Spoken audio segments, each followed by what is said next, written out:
I'm so emotional right now, and not because of that incredible introduction, but because of all of you. I was terrified. We were terrified. We've been working so hard, day and night with so many volunteer hours to get this done.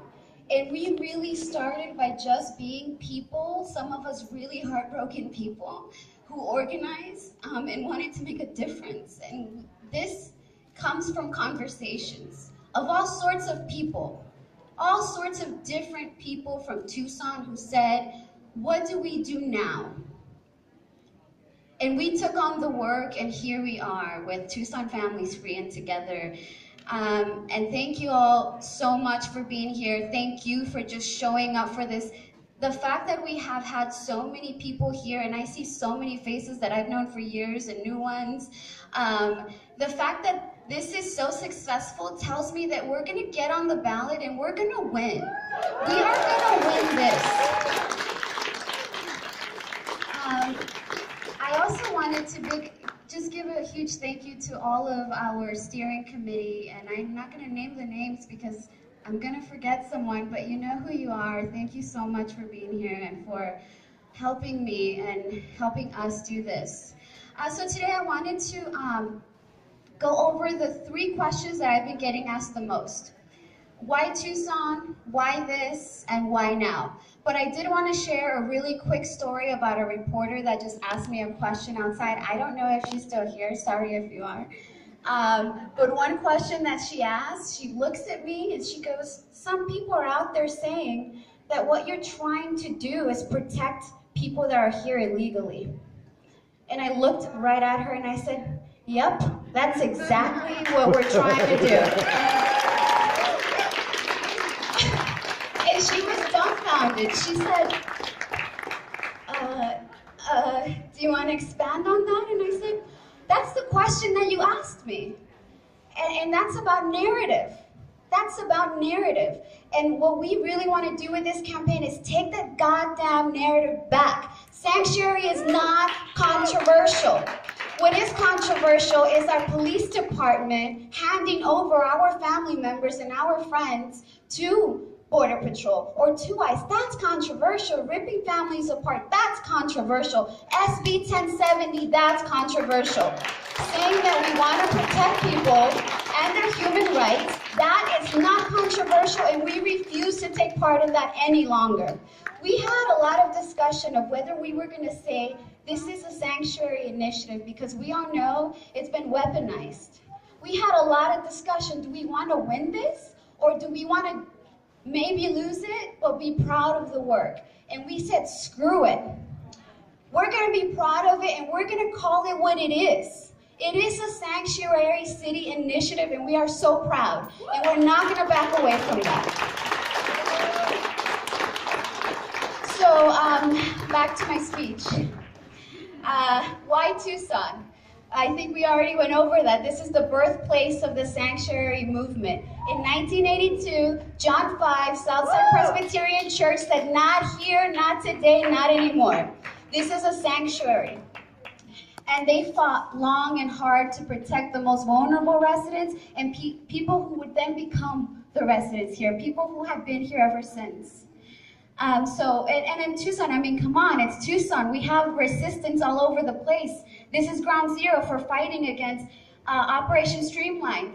We beat Operation Stone Garden here. All of us did that. We do some amazing work here. We were at the front lines against SB 1070. Believe it or not, even the police department sued. They said, hell no, we're not doing this. Tucson, if any city is going to be the first sanctuary city in this racist and xenophobic state, it's going to be Tucson. We can get it done here. So why this? That's one of my favorite questions. And I have another question.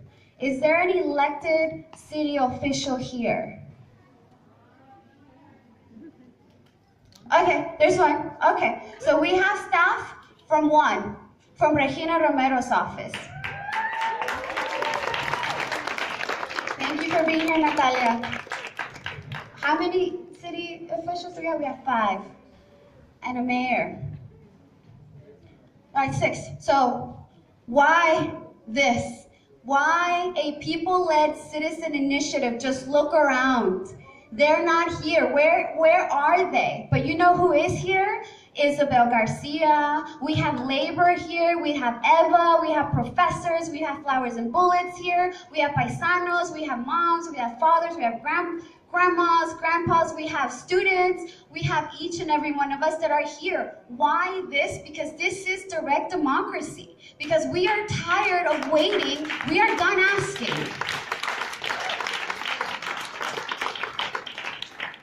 And that's exactly what this is. It's an exercise in direct democracy. Another question that I get from electeds is, why didn't you bring it to us? Better question is, why didn't you bring it to us?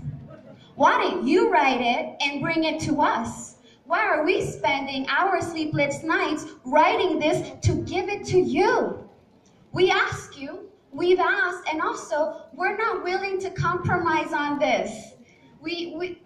They have done a really good job at making this an immigrant-friendly city. I have looked at their general orders. They've done a good job, but we can do it better. And we can add some teeth to it, and guess what? We can make it permanent so that they can never change it again without taking it right back to the voters, without us having a direct say in what it is that is law. So also, why this? So we're envisioning a Tucson that doesn't have a 25% poverty rate as opposed to a 14% national average. So when you look at a place where there is no housing crisis, a place where we have preschool education and childcare for all working families, a place where we all have jobs, a place where we can afford an apartment on our own without having to get 2 or 3 roommates. That is what we're envisioning. So this looks like a sanctuary immigration bill, but when you actually look at it, this is the very first step in that future that we want to create and in that narrative. We'll never get to a place where everybody can thrive in Tucson if we don't first protect people from being jailed and torn apart and thrown away like they're trash because they were born in the wrong place.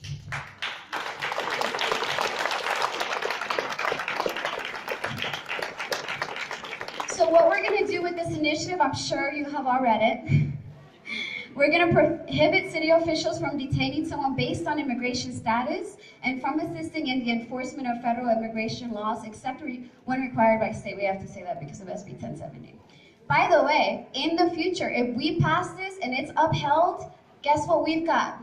We've got a platform for every other city out there in Arizona to take it and to adopt it so that we can get rid of SB 1070. They will have no choice but to get rid of it.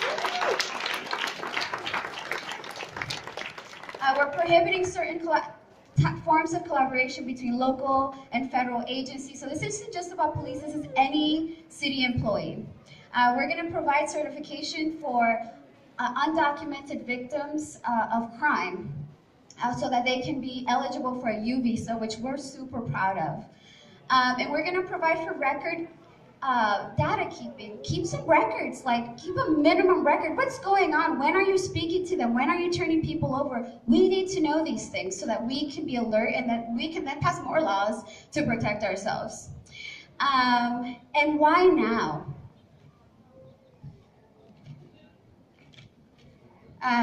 That's the easy question. We've seen 2 young children, just a little bit older than Tate, my son, die just last month in New Mexico. Die forever. They're gone forever. We've seen families torn apart. I saw Alejandra, my friend, come out of a 40-day detention about 20 pounds lighter than when she went in. And the first thing that she said to me when she hugged me is, it was so cold. I was so cold. Why? Because we have a national narrative that is making a circus that out of just fear-based tactics. I mean, if we listen to that narrative, it's all based on fear, and they are creating that narrative for us, and we are taking it back. We are taking it back. So why now? Because now is exactly the time. Why not now? When else would we do it? When else would Tucson continue its tradition of sanctuary by making ourselves a real sanctuary? When else would we do it? 10 years from now, 5 years from now? And I've had conversations with electeds who have said, you know what, it's just not convenient. It is never convenient to help poor working class people who are undocumented people here. It is never convenient, but it is the right thing to do.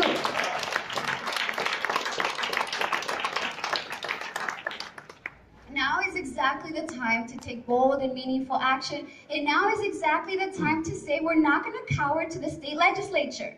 We're not. We're done. We're not going to cower to the Trump administration. We're not going to make all of our actions based on fear and defense. We want to create something. We want to say that we're here. We want to say that we're done playing into your narrative.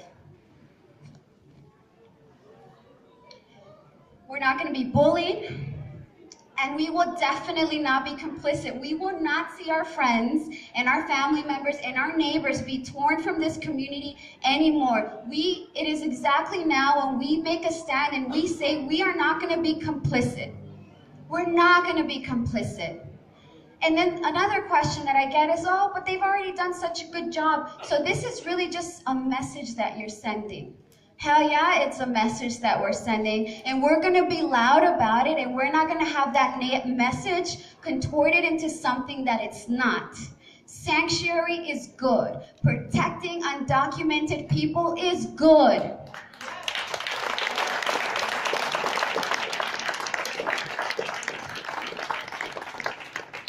So we want to, again, build our own narrative. We want to create the narrative, not a narrative based on lies, not a narrative of division, not a narrative of fear or political expediency, but rather one that's based on hope, one based on these self-evident truths that all people are created equal and endowed with the same unalienable rights of life and liberty, one based on love and the belief that we are our neighbor's keeper. One which rejects the notion, once again, that sanctuary is any kind of controversy. One which rejects that some should be afforded the protection of their human rights while others are not. A narrative which is based on a future that we envision together. And that future, once again, must entail a Tucson where people are free to live their lives without fear of persecution, detention, or deportation. And I'll leave with, all families deserve to be free, all families deserve to be together, and now is the time to take that action. Thank you all so much for being here. Once again, please sign in, sign the petition, take petitions with you. You won't believe how easy it is to gather those signatures. We need 9,241, a number which I will die saying, I'm sure, to get on the ballot. And once we get on the ballot, we are absolutely sure that Tucson's going to say, we do stand together. But we invite each and every one of you to build this new narrative with us and reject the narrative that is being proposed. Reject the narrative that pull us in of lies and of fear. We are not afraid. No, we don't think this is going to embolden the Republicans, because believe it or not, I've been told that. No, we are done being afraid. We are done. We're not going to fall into that anymore. What we're looking at is what we can create. What good can come? Can we start thinking about that? What could we do? So I want to leave that with you, and while you're out there talking to people about this, I want you to say that. Oh, so you want to protect people that are here illegally? You're goddamn right. Yes, that is what we're doing. So thank you all so much. Back to you. Give it up to Zaira, my sister. Give it up.